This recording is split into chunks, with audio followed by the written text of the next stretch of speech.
मुरादाबाद के बिलारी में ठेला चलाने वाले एक शख्स ने बिलारी के ही एक व्यक्ति को महज इसलिए मौत के घाट उतार दिया क्योंकि उसने चाउमीन में सही ढंग से मसाला नहीं डाले जाने का विरोध किया था।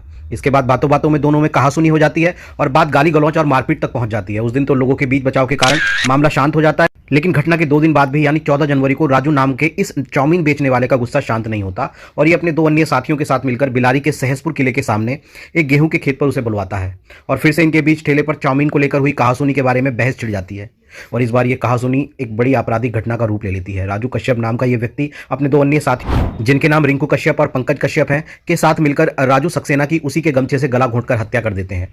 पुलिस के अनुसार राजू और उसके साथियों ने आज पुलिस के सामने इस हत्याकांड का इकबालिया जुर्म कर लिया है। पुलिस ने तीनों हत्यारों को जेल भेज दिया है, लेकिन इस घटना को देखकर आप खुद अंदाजा लगा सकते हैं कि इंसान कैसे छोटी छोटी बातों पर अपना आपा खो देता है और गुस्से में आकर इस तरह की आपराधिक वारदातों को अंजाम दे डालता है, जिसका खामियाजा भविष्य में उसके परिवार को उठाना पड़ता है। आपकी इस वारदात को लेकर क्या राय है, कमेंट सेक्शन में हमें जरूर बताएं और स्टोरी पसंद आई हो तो इसे शेयर और लाइक कर दीजिए और इसी तरह की और खबरों के लिए विधान केसरी चैनल को फॉलो और सब्सक्राइब करना ना भूलें। धन्यवाद। जल्द ही मिलते हैं एक नए मामले के साथ। 14 जनवरी 2024 को बिलारी थाना जनपद मुरादाबाद में एक चौकी है, सहसपुर चौकी, उसका गांव है रुस्तम नगर। वहाँ पे एक खेत में एक व्यक्ति का शव मिला था। व्यक्ति के शव में गले में एक रुमाल लिपटा हुआ था, उसके सिर पे चोट के निशान थे। तब सूचना मिली तो पुलिस मौके पर पहुंची और वहाँ आसपास के लोगों से मालूम किया तो पता चला ये व्यक्ति इसी गांव का रहने वाला है। तो उसके परिजनों को बुलाया गया और परिजनों से पूछताछ की गई तो उनके मृतक के पिता ने बताया कि उसकी 12 तारीख को जो वहाँ पे ठेला लगाता है चाउमीन का, जिसका नाम राजू है, राजू कश्यप, वो चाउमीन का ठेला लगाता है, तो उसकी बेटे की 12 तारीख को एक कहासुनी हुई थी और 13 तारीख को वो एक वहाँ के गांव गया है पंकज के साथ वो घर से गया था।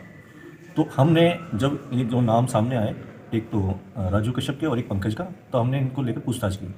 शुरुआत में इन्होंने कुछ बता नहीं रहे, लेकिन बाद में जब हमने अच्छे से इनसे पूछताछ की तो इन्होंने अपना जुर्म कबूल किया। इन्होंने बताया कि मेरी इसमें जो राजू है उसने बताया कि 12 तारीख को ये चाउमीन खाने आया था मृतक, तो वहाँ पर कुछ चाउमीन में मसाले को डालने को लेकर कुछ आपस में इनकी कहासुनी हो गई थी। तो कहासुनी काफ़ी मतलब आपस में गाली गलौज तक की हो गई थी।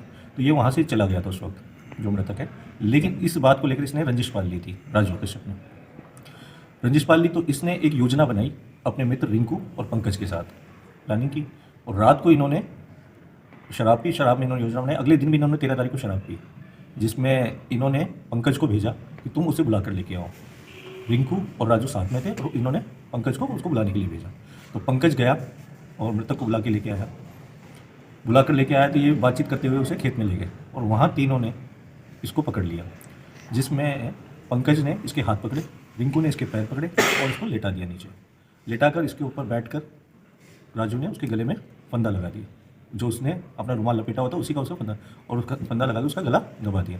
जिन्होंने पूछताछ में ये सारी बातें स्वीकार की और इनकी निशानदेही पर रिंकू को भी गिरफ्तार कर लिया। तीनों की अरेस्टिंग हो गई है और तीनों को अभी आगे के लिए जेल भेजा जा रहा है।